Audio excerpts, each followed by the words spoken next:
महाराष्ट्र का चुनाव साहब बिल्कुल ही जबरदस्त होने वाला है विधानसभा का। और वो इसलिए क्योंकि ऐसी जोड़ तोड़ वाली राजनीति महाराष्ट्र ने आज तक देखी नहीं थी। महाराष्ट्र में स्थिति क्या है, जैसा कि हमने देखा लोकसभा में भी जब चुनाव हुए उस वक्त भी किसी को समझ नहीं आ रहा था कि महाराष्ट्र की जनता कहां और कैसे वोट देने जा रही है। जैसे कि अभी आप सीटों का आंकड़ा देखिए, लोकसभा में 48 लोकसभा की सीटें हैं, जिसमें से कांग्रेस को 13 लोकसभा की सीटें मिली 16.92% वोट शेयर के साथ। शिवसेना उद्धव ठाकरे को 9 सीटें मिली 16.52 वोट परसेंट के साथ। यानी देखिए वोट शेयर एक भी है, लेकिन सीट्स का आप अंतर देखिए। भारतीय जनता पार्टी को 9 सीट हासिल हुई 26.18% वोट शेयर के साथ। एनसीपी शरद पवार, जो कि कांग्रेस और शिवसेना उद्धव ठाकरे के साथ मिलकर चुनाव लड़ रही थी, उसको 8 सीटें मिली 10.27% वोट शेयर के साथ। और शिवसेना शिंदे ग्रुप को 7 सीटें मिली 12.95% वोट शेयर के साथ। एनसीपी अजीत पवार गुट को 1 सीट मिली 3.46% के साथ। यानी कि कुल मिलाकर आप देखें तो इतने बड़े पैमाने पर बड़ा विघटन वोटों का महाराष्ट्र में एक बहुत लंबे अरसे के बाद आज देखने को मिला है। ऐसी स्थिति में जैसे ही लोकसभा के चुनाव खत्म हुए, खींचतान का दौर बड़े पैमाने पर शुरू हो गया। जैसा कि हम आपको बताएं कि भारतीय जनता पार्टी यहां पर अपने आप को बहुत बड़े पैमाने पर बैकफुट पर देख रही है। भारतीय जनता पार्टी की अभी एक मीटिंग चल रही है जिसमें तमाम बड़े नेता मौजूद हैं। उप मुख्यमंत्री देवेंद्र फडणवीस, सुधीर मुनगंटीवार, गिरीश महाजन, प्रदेश अध्यक्ष चंद्रशेखर बावनकुले और पंकजा मुंडे के साथ साथ आशीष शेलकर भी इस बैठक में शामिल हैं। कुल मिलाकर देखा जाए तो भारतीय जनता पार्टी में अभी स्थिति यह बन रही है कि कैसे वो समन्वय बनाते हुए अपने सभी सहयोगियों को साथ लेकर चल सके। शिवसेना शिंदे ग्रुप अपने आप को असर्ट कर रहा है और उसे लगता है कि अगर आप इस विधानसभा के चुनाव में उसने अपने आप को असर्ट नहीं किया तो भारतीय जनता पार्टी उसे असिमिलेट कर सकती है। दूसरी बड़ी बात यह है कि अजीत पवार के जो एनसीपी है उसे लेकर तो खुद संघ परिवार की तरफ से उनके खुद के प्रकाशन ऑर्गेनाइजर में एक लेख में कई तरह के सवाल उठा दिए गए थे। यानी कि अजीत पवार ने इस पर अपनी आपत्ति भी सामने रखते हुए कहा कि आखिरकार संघ परिवार किस तरीके से हमें इस बारे में सोच रहा है। इन तमाम परिस्थितियों को देखते हुए और वहां पर जो विघटन की स्थिति है उसे देखते हुए भारतीय जनता पार्टी ने अपने 2 वरिष्ठ नेताओं को चुनावी पर्यवेक्षक के तौर पर तैयार किया है। भूपेंद्र यादव और अश्विनी वैष्णव, ये दोनों वहां पर इलेक्शन इंचार्ज हैं। इन दोनों के अभी तक के ट्रैक रिकॉर्ड जबरदस्त हैं। अश्विनी वैष्णव ने पिछले साल मध्य प्रदेश की विधानसभा के चुनाव में भारतीय जनता पार्टी के प्रभारी के तौर पर काम किया। उसके बाद ये दोनों यानी कि भूपेंद्र यादव और अश्विनी वैष्णव प्लानिंग के लिए माहिर माने जाते हैं। और सबसे बड़ी बात तो यह है कि इन दोनों के पास जो जातीय समीकरण को समझने की सूझबूझ है उसे भी बड़े पैमाने पर समझा जाता है। कुल मिलाकर इन दोनों का चुनाव यह बताता है कि भारतीय जनता पार्टी किसी भी कीमत पर महाराष्ट्र में कोई भी गलत कदम नहीं उठाना चाहती। इसके साथ साथ अब कहां कहां दिक्कत आती हुई दिखाई दे रही है। सबसे पहली दिक्कत, अजीत पवार के समूह में एक बड़ी दिक्कत यह है कि उनके विधायक टूटकर शरद पवार के एनसीपी से जाकर मिलना चाहते हैं। और ऐसी हालात बनते दिखाई दे रहे हैं कि अजीत पवार के गुट में बहुत जल्द ही एक नया समीकरण बनता हुआ दिखाई दे, खास करके तब जबकि राज्यसभा की एक खाली सीट के लिए अजीत पवार ने अपनी पत्नी का नाम ही सामने रख दिया। इसके बाद से विधायकों में बहुत असंतोष है और ऐसा माना जा रहा है कि इस महायुक्ति में एक सबसे कमजोर कड़ी के तौर पर एनसीपी अजीत पवार है, जो कि टूटने के लिए तैयार बैठी है। जहां तक शिवसेना की बात की जाए शिंदे की, वहां पर भी बहुत ही गंभीर स्थिति है। शिवसेना शिंदे का मानना है कि उसको कम से कम 100 विधानसभा की सीटें मिलनी चाहिए, जिसके दम पर वो अपनी खुद की उपस्थिति रखे। मुख्यमंत्री के पद पर शिंदे अभी मौजूद हैं और वो अभी भी अपने आप को सीनियर पार्टनर के तौर पर दिखाना चाहते हैं। यानी कि शिवसेना शिंदे को लेकर भी भारतीय जनता पार्टी के बीच में तनातनी है। शिवसेना शिंदे ने लोकसभा के चुनाव के दौरान अपनी सीटें कम होते हुए देखकर भी बहुत ज्यादा उफ नहीं किया, लेकिन लोकसभा के चुनाव में जो नतीजे आए वो अनुकूल नहीं है। इसकी वजह से अब शिवसेना शिंदे को अपने अस्तित्व की लड़ाई लड़नी पड़ रही है। इसके साथ साथ भारतीय जनता पार्टी के लिए सबसे बड़ी चुनौती यह है कि कैसे तमाम जो ज्वलंत मुद्दे हैं महाराष्ट्र के, उससे अपने आप को उबारते हुए अपने आप को एक सफल और अच्छे गठबंधन के तौर पर प्रस्तुत करें। मसलन मराठा आरक्षण के मुद्दे पर भारतीय जनता पार्टी अभी भी बैकफुट पर चल रही है। इसके साथ साथ जो किसानों का मुद्दा है, भारतीय जनता पार्टी के लिए यह बहुत ही चिंता का मसला है। भारतीय जनता पार्टी की तरफ से अगर आप देखें तो केंद्र सरकार ने अभी किसान निधि जारी किया है, एमएसपी की दरें बढ़ाई गई हैं, किसानों की सहूलियत के लिए कई तरह के नई स्कीम्स लाई जा रही हैं। लेकिन क्या किसान अपने आप को तैयार कर लेंगे कि महाराष्ट्र में वो भारतीय जनता पार्टी को समर्थन दें? ये एक बड़ी बात है। इसके बाद मराठवाड़ा में पूरे इलाके में अजीत पवार अपना प्रभुत्व चाहते हैं। वो चाहते हैं कि ज्यादा से ज्यादा सीटें उन्हें यहां मिले ताकि वो अपने चाचा को पछाड़ सके। लेकिन ऐसा भारतीय जनता पार्टी करने में परहेज कर रही है, क्योंकि वहां पर अजीत पवार को लेकर काफी एंटी इनकम्बेंसी है। कुल मिलाकर अगर आप देखें तो भारतीय जनता पार्टी और एनडीए गठबंधन के लिए कम से कम महाराष्ट्र में खबर अभी अच्छी नहीं दिख रही है। लेकिन दूसरी तरफ जब आप महाविकास अघाड़ी की बात करते हैं तो वहां पर 3 समूह हैं: कांग्रेस पार्टी, शिवसेना उद्धव ठाकरे और उसके साथ साथ नेशनल एनसीपी शरद पवार। तो सबसे पहले कांग्रेस की बात करते हैं। कांग्रेस को उम्मीद से बेहतर इस बार नतीजे लोकसभा के चुनाव में मिले हैं, लेकिन यह इसलिए संभव हो पाया क्योंकि वोटों का कंसोलिडेशन था। मुस्लिम वोट बैंक पूरे तरीके से कांग्रेस के साथ खड़ा था।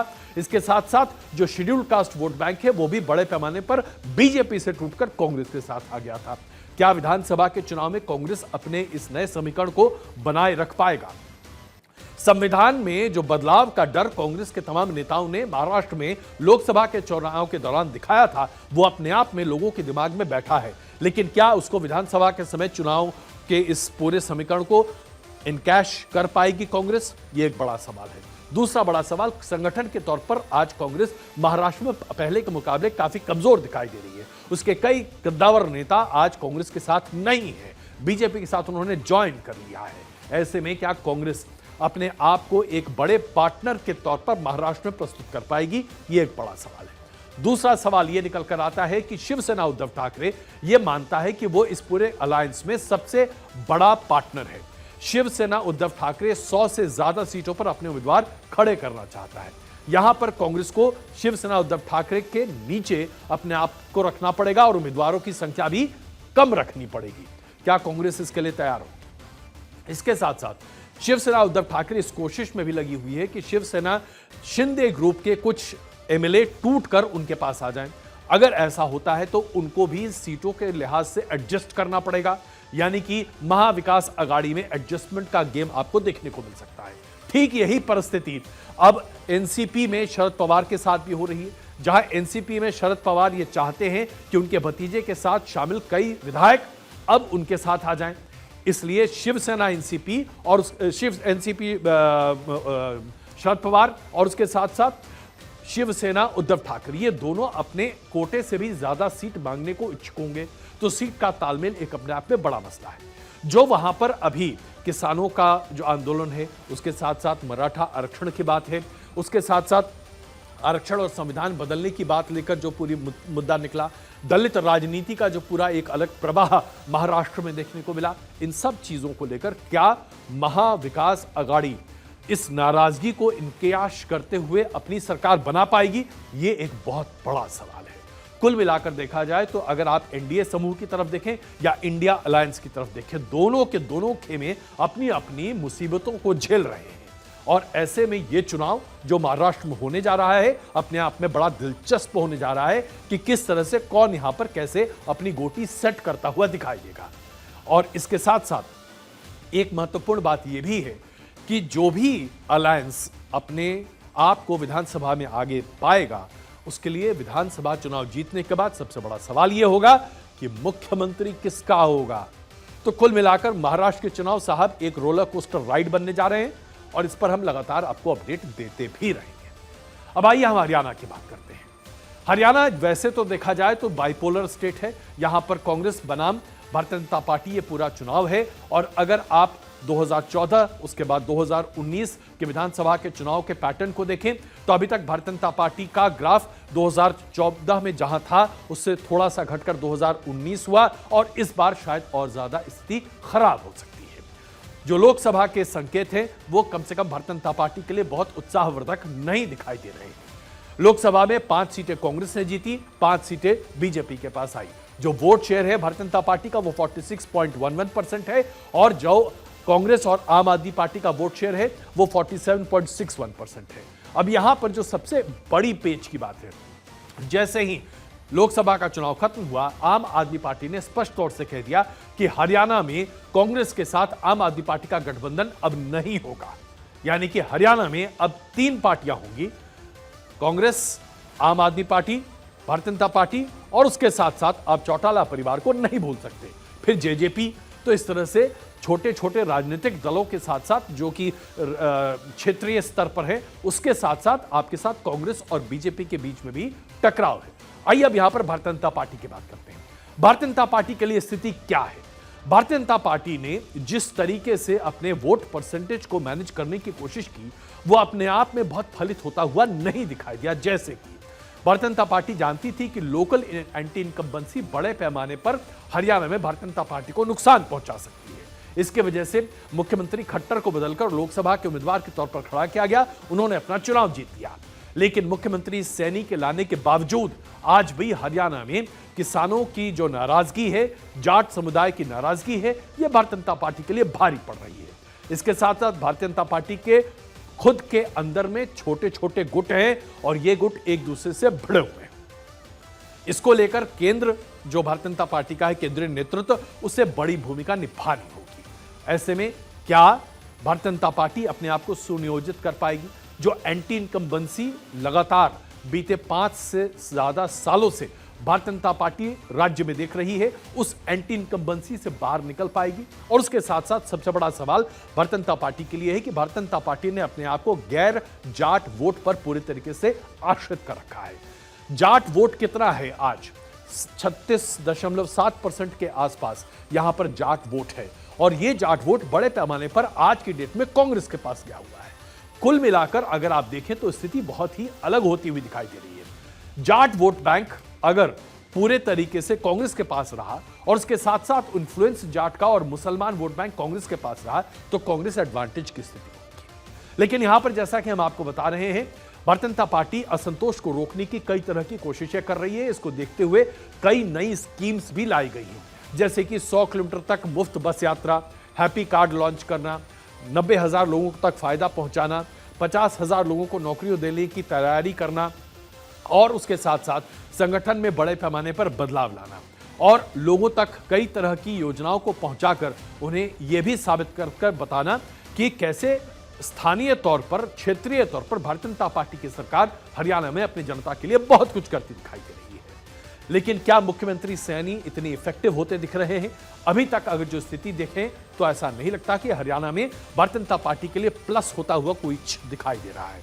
लेकिन क्या कांग्रेस के खेमे में सब कुछ प्लस है? साहब, यहां भी कुछ प्लस नहीं है। यहां पर सबसे पहली बात तो यह है कि कांग्रेस के खेमे में जबरदस्त अंतर्विरोध है। कांग्रेस में 2 गुट बटे हुए हैं। एक जो कि हुड्डा, भूपेंद्र सिंह हुड्डा का गुट है, जो कि बहुत ही पावरफुल है। 5 सीटें जो जीती हैं इस बार कांग्रेस ने विधानसभा में, इसे लेकर हुड्डा ग्रुप बहुत पावरफुल अपने आप को मान रहा है और मानता है कि यह जीत उसकी वजह से हुआ है। लेकिन दूसरा गुट है जिसे कि SRK कहा जाता है। हम शाहरुख खान की बात नहीं कर रहे, यहां पर हम बात कर रहे हैं कुमारी शैलजा, हम बात कर रहे हैं रणदीप सिंह सुरजेवाला, और उसके साथ साथ किरण चौधरी की। किरण चौधरी ने इस SRK को छोड़ दिया है। उन्होंने भारतीय जनता पार्टी का दामन थाम लिया है अपनी बेटी सुरती के साथ। तो कुल मिलाकर SRK में से सिर्फ SR बचा है, के बीजेपी के पास पहुंच गया है। इसकी वजह से भारतीय जनता पार्टी को फायदा यह होगा कि खास करके भिवानी और उसके आसपास के क्षेत्र में जो जाट वोट बैंक है वो बीजेपी के पास जा सकता है। अब चलिए बात करते हैं कांग्रेस की। तो एक तरफ हुड्डा गैंग, दूसरी तरफ SR गैंग। SR गैंग बहुत बड़े पैमाने पर अभी सक्रिय होता नहीं दिखाई दे रहा, लेकिन राहुल गांधी का आशीर्वाद प्राप्त होने की वजह से हुड्डा को इसकी वजह से दिक्कत आती है। तो कुल मिलाकर इन 2 खेमों के बीच में हरियाणा की राजनीति कांग्रेस में सीमित है। अगर यह लड़ाई और ज्यादा बढ़ती है तो इससे कांग्रेस को काफी नुकसान होगा। आज की डेट में कांग्रेस के लिए सबसे मुफीद स्थिति हरियाणा में ही है, जहां पर किसान आंदोलन बड़े पैमाने पर है। किसान संगठन अब एक बार फिर से आंदोलन को आगे लेकर आ रहे हैं और हरियाणा की सीमा पर एक बार फिर डेरा डालने की बात कर रहे हैं। अगर यह मामला सही वैसे बैठ गया तो फिर भारतीय जनता पार्टी के लिए मुश्किल की बात होगी। इसके साथ साथ किसान आंदोलन के साथ साथ बेरोजगारी एक बड़ा मसला है जो कि हरियाणा में लोगों के लिए सामने है। अग्निवीर योजना को लेकर केंद्र सरकार की तरफ से संकेत मिल रहे हैं कि बड़े बदलाव सामने आने वाले हैं, लेकिन अग्निवीर की योजना को लेकर हरियाणा में बहुत असंतोष है। इस असंतोष को कांग्रेस भुनाने की पूरी कोशिश में है। इसके साथ साथ जो जाट वोट बैंक है वो कांग्रेस के पास आता हुआ दिखाई दे रहा है। क्या जाट वोट बैंक बीजेपी के पास है, लेकिन शेड्यूल्ड कास्ट और मुसलमान अगर कांग्रेस के पास चला जाता है, जो कि हमने लोकसभा में जाता हुआ देखा, तो फिर कांग्रेस को यहां पर एडवांटेज मिल सकता है। अब सवाल यह है कि क्या कांग्रेस इस एडवांटेज के साथ विधानसभा में जाएगी या आपस में सिर फुटअव्वल करते हुए जाएगी। कांग्रेस की अभी तक जो प्रवृत्ति रही है, अगर आप 2019 के विधानसभा के चुनाव भी देखें हरियाणा के, तो उस वक्त भी कांग्रेस एक अच्छी स्थिति में थी। भूपेंद्र सिंह हुड्डा वहां चाहते थे बहुत जबरदस्त काम करना, लेकिन शीर्ष नेतृत्व की तरफ से उनको मदद नहीं मिली। लिहाजा हरियाणा में भूपेंद्र सिंह हुड्डा अपने तरीके से चीजों को नहीं कर पाए। इस बार अगर केंद्र नेतृत्व ने भूपेंद्र सिंह हुड्डा को पूरी तरीके से खुली छूट नहीं दी, तो फिर आपसी गुटबाजी बड़े पैमाने पर दिखाई देगी, सिर फुटअव्वल होगा और कांग्रेस के पास जो एडवांटेज है वो एडवांटेज खत्म होता हुआ दिखाई देगा। यानी कि अगर आप हरियाणा की बात करें तो यहां पर भी दोनों तरफ से, हालांकि ये बाइपोलर है, बड़े पैमाने पर दोनों तरफ से अपनी अपनी पोजीशनिंग है, लेकिन हरियाणा में छोटे राजनीतिक दलों का एक अपना अलग स्थान है। इन राजनीतिक दलों के सहारे ही हरियाणा में अभी बीजेपी की सरकार चल रही है। वैसे देखा जाए तो आज की डेट में अगर फ्लोर टेस्ट हो जाए तो शायद बीजेपी की सरकार विधानसभा में अपने आप को बहुमत साबित न कर पाए, लेकिन छोटी पार्टियों का अपना एक वोट बैंक है। जेजेपी और इस तरह के तमाम राजनीतिक दल अपना अस्तित्व बनाए हुए हैं। अगर ये पार्टियां भी अपना अस्तित्व बनाए रखेंगी तो फिर हरियाणा का चुनाव बहुत ही दिलचस्प होने वाला है, बहुत ही कांटे का मुकाबला होगा और यह कह पाना मुश्किल होगा कि मुख्यमंत्री किसका बनेगा। कुल मिलाकर देखा जाए तो चाहे आप जम्मू कश्मीर की बात करें, चाहे आप महाराष्ट्र की बात करें या फिर आप हरियाणा विधानसभा चुनाव की बात करें, अक्टूबर से पहले ये सभी चुनाव होने वाले हैं। इसकी तैयारी जैसे ही जुलाई में संसद सत्र का विराम होगा बजट के पेश करने के बाद, उसके बाद आप चुनावी तैयारियां देखना शुरू कर देंगे। अगस्त के महीने में चुनाव आयोग चुनावों की घोषणा करने जा रहा है और उसके बाद अक्टूबर तक चुनाव हो जाएंगे। कुल मिलाकर अभी से लेकर अगले 3 महीने में आप जबरदस्त एक्शन इन तीनों राज्यों में होता हुआ देखें।